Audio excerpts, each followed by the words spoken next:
So after a couple of days of trying out the PS5 Pro, I've got a lot of thoughts. Sony's positioning this as the ultimate PlayStation console, designed to push the limits of console gaming with better graphics, smoother gameplay, and enhanced storage. But the real question is, does it really deliver enough to justify that steep $700 price tag? Today I'm going to walk you through the setup, data transfer, gameplay performance, backwards compatibility, and of course the standout games that make the most of this hardware. Hey everyone, it's Rans, welcome back to the channel. Now full disclaimer, Sony PlayStation did not send me this console, so you can expect my honest thoughts here. Now as excited as I was to get this thing unboxed and running, I'll be honest, I was expecting more out of the box. For $700, I assumed there'd be a bit more to justify the Pro label. First, there's no vertical stand included. That's right, if you want to stand this thing up properly, you're going to need to buy a separate stand, which I actually still need to buy. And then the controller. It's the standard DualSense, which is a fantastic controller, but this is a Pro system, so I expected something like the DualSense Edge for that extra premium touch. Like if you're going to call it Pro, make it feel like one, right? Alright, let's move on to the setup.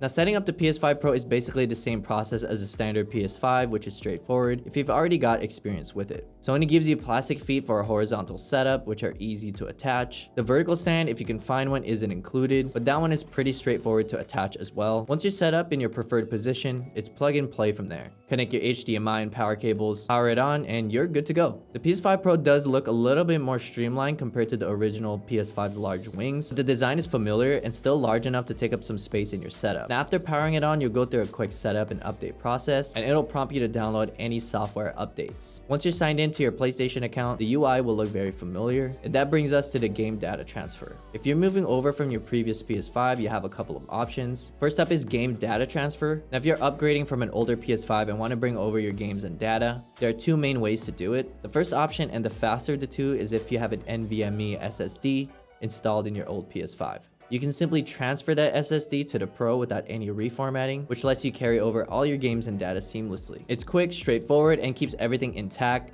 so you're back in the game within minutes. For those of you who don't have an NVMe SSD, you can use the network transfer option, which is available in the settings menu under data transfer. This lets you transfer everything over your Wi-Fi network. It's slower than the SSD swap, and depending on your internet speed and the amount of data, it can take a while. But it's a solid option if you don't have an SSD and want to make sure your game saves screenshots, and all the rest make it over to the Pro without losing a step. Now once you're fully set up and signed in, you'll see that the PS5 Pro's UI is basically identical to the standard PS5. One of my other major complaints though is I wish the UI had a tad bit more of a Pro feel to make it unique. I mean, it's not that hard to maybe even have a new wallpaper in the background to indicate that you have a Pro console. But other than that, you've got your game titles, your library, and the overall look and feel are the same. Under the PS5 Pro Enhanced games, you can see badges now with PS5 Pro Enhanced. This makes it easier to distinguish what games can support this new hardware. Now, some of the major names have already gotten updates, including Spider-Man 2, Last of Us Part 1 and 2 Remastered, 2K25, Hogwarts Legacy, Ratchet & Clank, and so much more. Now, these are the games that take advantage of the Pro's new performance modes, upgraded GPU, and other enhancements, so I'll dive into those in a bit more detail. One thing to keep in mind is that the PS5 Pro doesn't come with a built-in disk drive by default, so if you got a collection of physical games, you'll need to pick up the disk drive separately. The drive itself is compatible with the PS5 Slim, so it's not impossible to find, but it is an extra cost. So if you have a couple of physical games, that's something to keep in mind.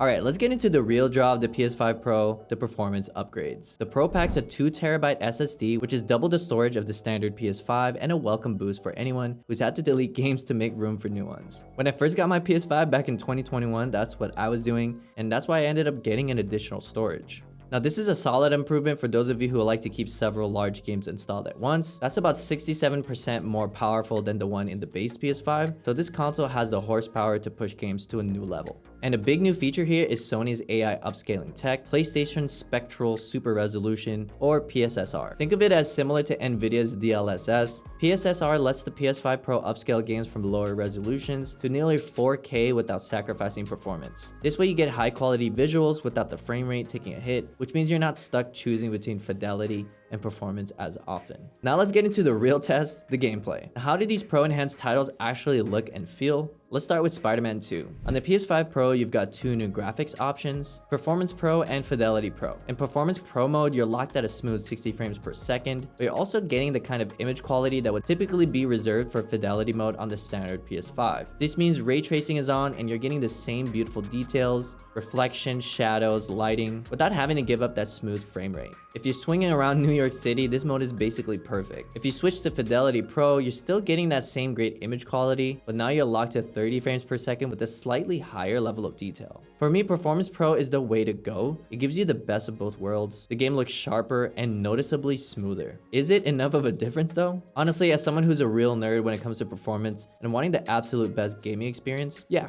Now moving on to Hogwarts Legacy, this game was one that I actually put down for a while on the standard PS5 because the graphics didn't quite do it justice for me. I mean, don't get me wrong, the game was fun to play, but there were really bad frame rate issues when I played. But with the Pro, it feels like a whole new game. The textures are sharper, environments are richer, and the overall smoothness is noticeably better. In a game where the world is such a big part of the experience, these enhancements make a huge difference. It definitely pulled me back into playing, and I have to say this is one of the best examples of what the PS5 Pro can bring to the game. You can see that there's so much more detail when you're walking around Hogwarts, and the high frame rate performance mode really elevates the look of the game. I mean, look at the lighting on some of this footage. It looks super good. Then there's NBA 2K25, basically a game I play all of the time. Sports games have always been big on visual fidelity, and with the Pro enhancements, 2K25 looks fantastic. The court details, player models, and lighting effects are all sharper, and the higher frame rate makes gameplay feel even more responsive, which is a big deal for a fast-paced game like NBA 2K. It's just a smoother, more immersive experience, and it's probably one of the best looking sports games I've seen on a console. But again, does a Pro make that big of a difference? Not really, but these slight improvements are a nice to have. Now, Ratchet & Clank Rift Apart also benefits from the Pro's new modes. Performance Pro lets you play at the highest FPS possible, which is a game changer. Once you tried this mode, it's really hard to go back. The movement feels more responsive, and everything from the world details to combat animations just feels smoother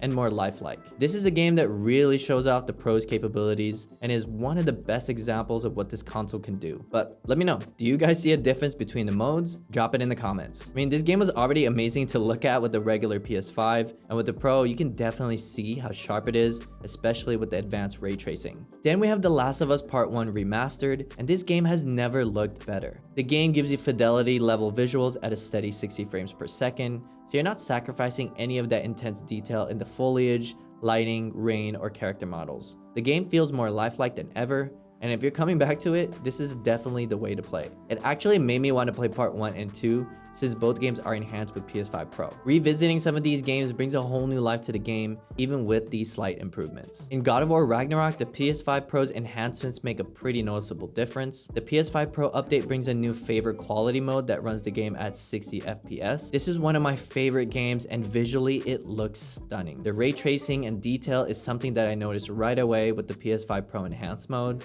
This game already looked good on the PS5, but with this turned on, it seriously looked like a specced out PC game on my TV. Now, if you just picked up the PS5 Pro, this is one of the games you have to check out. Horizon Forbidden West, along with the newly remastered Horizon Zero Dawn, is hands down one of the best looking games you can play right now. And on the PS5 Pro, it's even better. Guerrilla Games has always pushed hardware to its limits, and they're doing it again here. Originally, Horizon Forbidden West 60 frames per second mode on the base PS5 had some issues with artifacts and shimmering, which Guerrilla patched later, but even with that fix, it didn't match the visual clarity we're seeing now on the Pro. Now the PS5 Pro handles all of that visual complexity effortlessly. Details in the background, grasses, rocks, and more look crisper than ever and do the game's visuals full justice. Now, if you're planning to play Horizon Forbidden West or jump into Horizon Zero Dawn Remastered, doing it on the PS5 Pro is seriously a no-brainer. The visuals alone are enough to blow you away. The PS5 Pro doesn't just enhance new-gen games, it also brings some improvements to PS4 titles. There's a new Game Boost option specifically for PS4 games, which aims to improve the image quality of these older titles. Now, keep in mind, this isn't a full remaster, but it does make a subtle difference. I tested out Assassin's Creed 3, The Crew 2, Batman Arkham Knight, and Bloodborne. In Bloodborne, for instance, the added sharpness is noticeable, and it does make the game look a bit cleaner and more defined.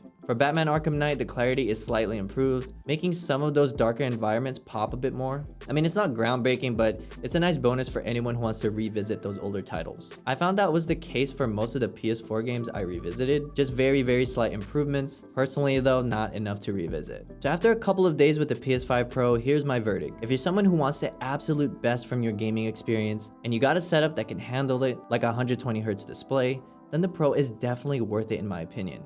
The performance improvements, smoother frame rates, and visual enhancements in games like Spider-Man 2 and all of the games I mentioned make a real difference. If you're not sold on the PS5 Pro because of the price, or feel like the visual upgrades aren't quite worth it, it might just mean this version isn't for you, and that's completely fine. Gaming is a luxury, not a must-have, and both the original PS5 and PS5 Slim are already fantastic options. Luxury items like these are about personal preference, and if the Pro doesn't feel like a big enough step up for your needs, sticking with your current setup is completely okay. For me though, I wanted the best possible graphics and performance for my setup, so it made sense. You can also trade in your old PS5 and take advantage of some solid GameStop deals, which makes it even more worth it. But other than that, that's it. That's my take on the PS5 Pro so far. I've got way more gaming content coming soon on the channel, and if you have any questions or if there's a game you want me to test out, drop it in the comments. Thanks for watching, and I'll see you in the next one. Peace.